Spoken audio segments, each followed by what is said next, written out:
Olá!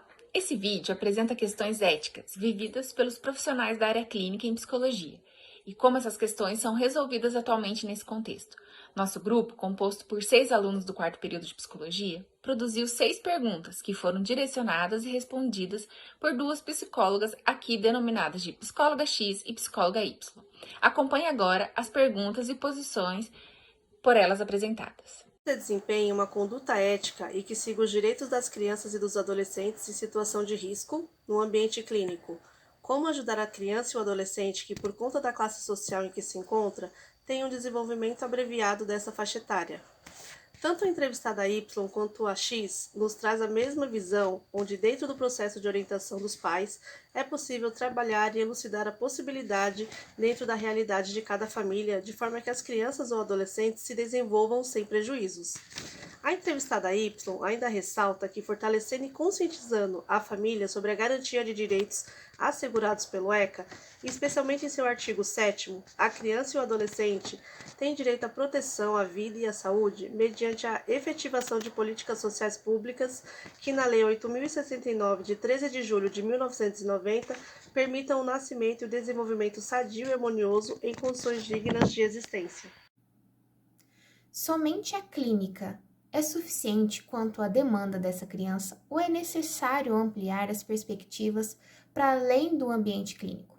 Bom, mais uma vez, as psicólogas se mostraram em sintonia quanto às respostas e os métodos aplicados. Ambas, X e Y, concordam que é imprescindível o trabalho para além deste ambiente, entendendo que este paciente muitas vezes retornará à convivência com alguns, se não com todos os membros envolvidos na situação, ou ainda retornarão ao ambiente social e familiar originais, onde o processo foi vivenciado.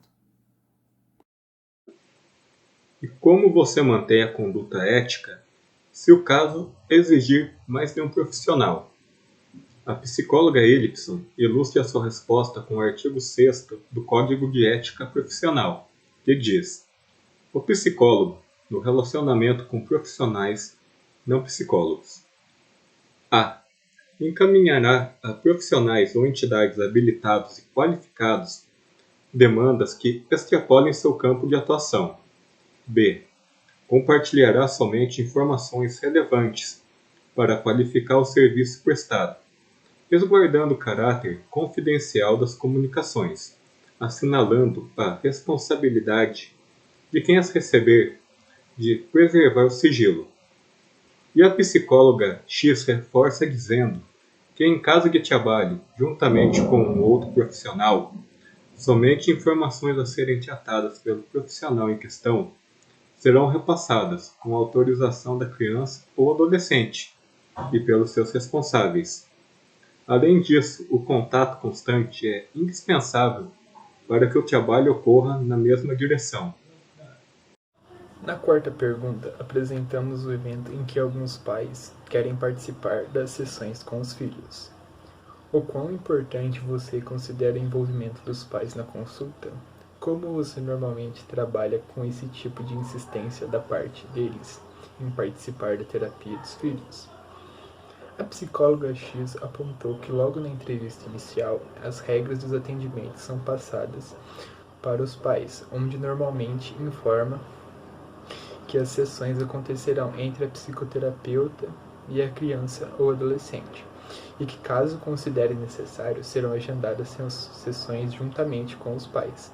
As sessões com os pais acontecem com frequência determinada conforme a demanda, e em caso de insistência por parte dos pais, uma sessão é agendada somente com os mesmos, com a finalidade de verificar essa demanda e para reforçar a necessidade desse espaço onde os filhos poderão se sentir mais à vontade em falar e expressar seus sentimentos.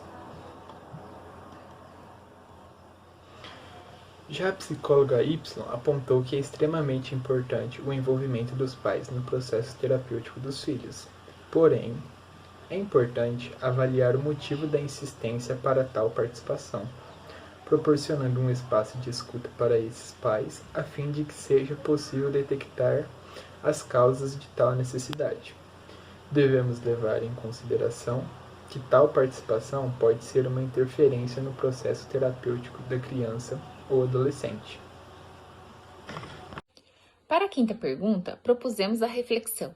A clínica é um lugar que provoca angústia, na medida em que não há neutralidade possível. O terapeuta participa dessa atividade com sua pessoa. O que ele diz tem uma importância sensível para o paciente e ambos são afetados por essa experiência. Sabendo que o período da infância e adolescência são marcados por fortes intempéries emocionais que deixam profundas impressões nesses sujeitos, e essas impressões de ordem cognitivo-afetiva incluem diretamente em seu processo de desenvolvimento quais os limites de sua atuação em caso de muita angústia relacionados a eventos traumáticos? Nesse ponto, a psicóloga X relatou que acolher a angústia do cliente é indispensável para o processo psicoterapêutico. Inicialmente, as sessões são mais direcionadas para esse acolhimento, e somente quando o indivíduo se sente mais seguro, o processo psicoterapêutico se inicia. E quando se trata de crianças e adolescentes, de forma mais delicada e respeitando os limites de cada um, já que precisamos colocar em questão que essa fragilidade nos diz algo que o indivíduo ainda não está pronto para falar. A psicóloga Y oferece o espaço de escuta, acolhimento, à luz da empatia, confiança e respeito, mas mantendo o profissionalismo e a postura ética, necessárias para que a relação profissional-paciente possa ser mantida, de modo a não interferir no efeito terapêutico do atendimento. Enfim, a última questão da entrevista dizia: como profissional de psicologia que atende crianças e adolescentes em situação de risco, deve entender e atuar sob a perspectiva das dificuldades encontradas na viabilização do seu trabalho? Que dificuldades são essas? A resposta da psicóloga X diz que encontra crianças e adolescentes com dificuldade em se socializar com os colegas e em expressar seus sentimentos. Muitos se queixam da falta de afeto e diálogo no ambiente familiar, e desta forma, os jovens têm se desenvolvido sem esse modelo, o que é uma questão muito importante a ser revista, já que limita as interações do indivíduo com o seu ambiente.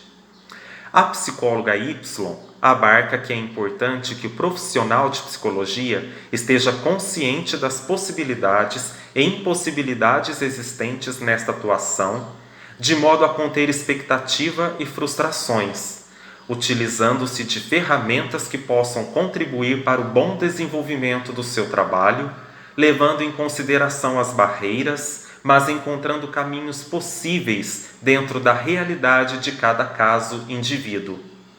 Algumas das dificuldades podem estar relacionadas ao pouco comprometimento da família no processo, oferta insuficiente da rede de apoio e serviços, permanência, em muitos casos, da criança-adolescente ao ambiente, pessoas que o colocaram em situação de risco, acesso precário da família ao transporte, acesso ao tratamento, entre muitos outros fatores. Com base no que estudamos até aqui, concluímos este vídeo no anseio de aperfeiçoar os princípios éticos e analisar os documentos norteadores da prática profissional do psicólogo, para sua devida aplicação. Como exemplo das profissionais entrevistadas, sermos capazes de multiplicar o conhecimento ético para outros profissionais e para a sociedade.